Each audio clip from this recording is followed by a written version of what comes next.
Hey everyone, this is Jack from the Cardboard Herald here for another review, this time of Imperium Legends, the new two-parter, standalone, simultaneously released series alongside Imperium Classics, where this is focused on the more legendary and mythical civilizations of humanity's lore, as well as classics reflecting the more historical civilizations of humanity's past. They are combinable, essentially the exact same system, just a different set of civilizations to draw their main inspiration from. You got your utopians who are looking for Shangri-La. You got your Qing dynasty, which I think is actually a historical dynasty, but at the same time, maybe this is the more legendary aspects of that.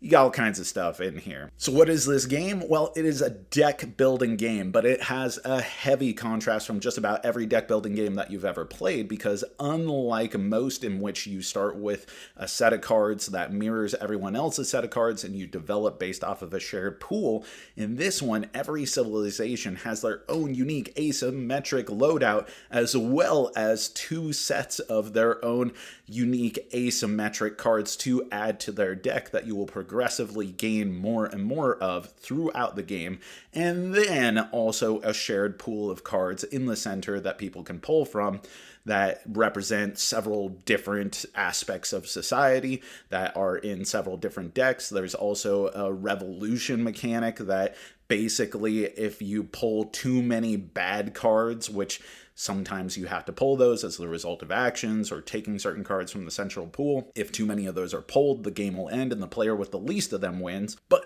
otherwise, the game goes until either the King of Kings card is activated, which is underneath the super plum stuff in the central pool of cards that is really going to be a huge source of points and some really nice abilities, or some player gets all of their development cards in play. There's an interesting pace to the game because you start out as a barbaric civilization, the very beginnings of you ascending to power, in which case you are only getting these cards that progress your society forward.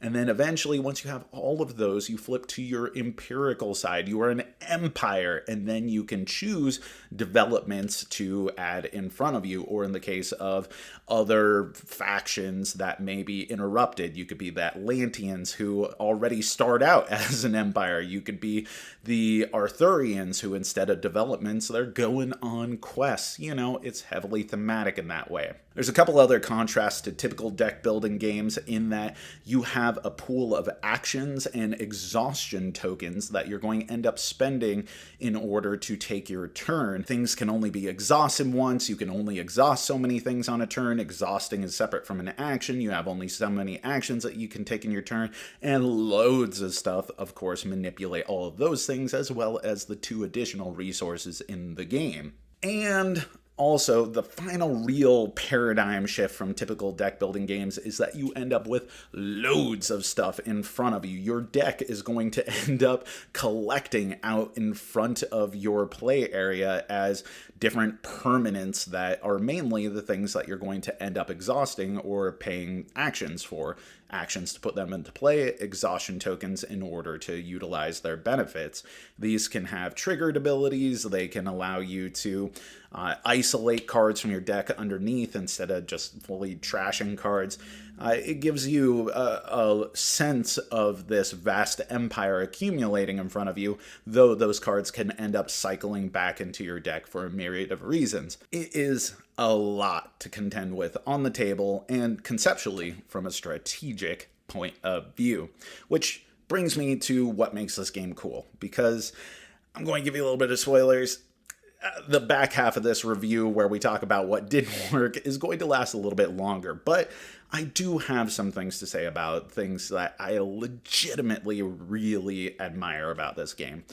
First off, the concept, the asymmetry, not just from a, oh, cool, my power is a little bit different than your power perspective, but from the whole purpose and thrust of the game to have this asymmetric development as you progress your civilization, to have it be very different than every other civilization, is really cool.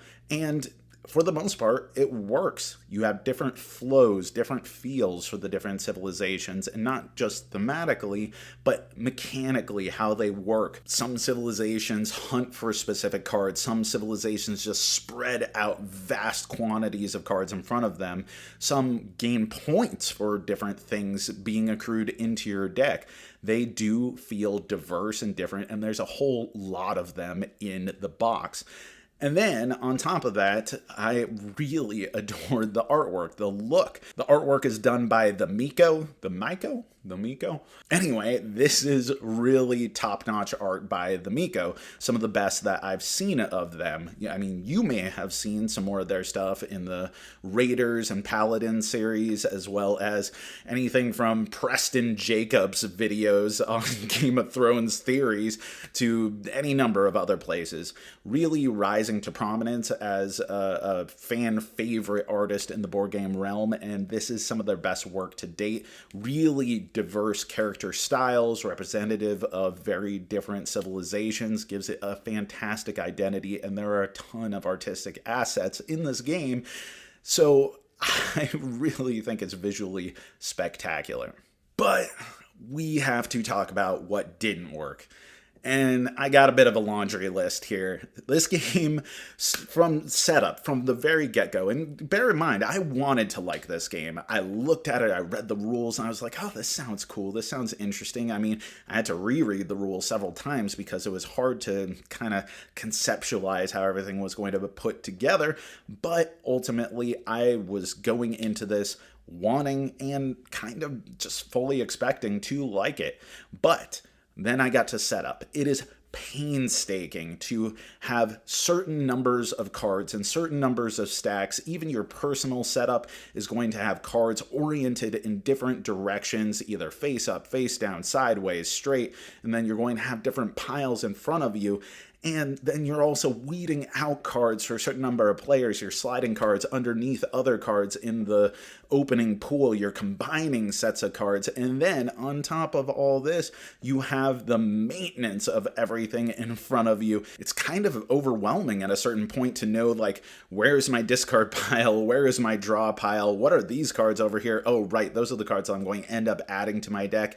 And then when everything gets combined together, you finish up your game, then takedown is the opposite of it. For what is ultimately a fairly fast-playing game, there is a huge amount of precision and maintenance to the point where it is painstaking in both setup and takedown. And as for actually playing, the flow never really clicked for me. Like, I wanted to jive with the overall system, the acquisition of these cards being added to my deck.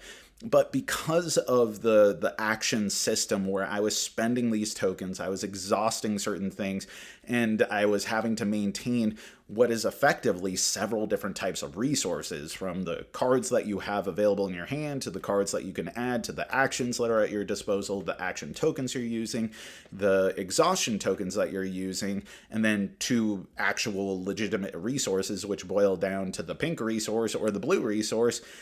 It never really had this smooth, intuitive, pristine flow that is kind of the hallmark of deck building games. That's what makes them so attractive, is to see this awesome engine get put together. Nothing about it ever felt smooth as far as the acquisition and streamlining of the cards that I had. And then on top of that, like I said, the sprawling development of things in front of you, the things that you need to take into consideration, just makes it feel so wide without ever really feeling too deep. And don't get me wrong, I love really big, deep, nuanced games. This one just felt more complicated than it did complex. And to seal the deal, the components, they aren't great. I mean, the cardboard tokens are kind of laughable at this point. I was kind of surprised because other Osprey games like The King is Dead, while feeling concise, felt like they were really substantially produced. This was kind of the opposite, but maybe all the budget went into the art. So overall, my thoughts on this game: I don't like it. It's bad. It's a bad game. I'm sure someone out there is going to love it, and if this is like your jam, your jelly, your peanut butter, then let us know in the comments below. Tell me what it is that I'm not getting about this game, because for the most part, I like games. I want new innovative things, and while this is ambitious, it still just kind of fell apart in flow and function. And that's our review. Thank you so much for watching. I've been Jack for the Cardboard Herald. If you enjoyed this video, we have all kinds of other reviews, interviews, and recommendations via writing, podcasts, and video here on our channel and website cardboardherald.com. Our content is audience supported, so if you want to show your support, please visit our Patreon. Thank you so much for watching. This has been the Cardboard Herald.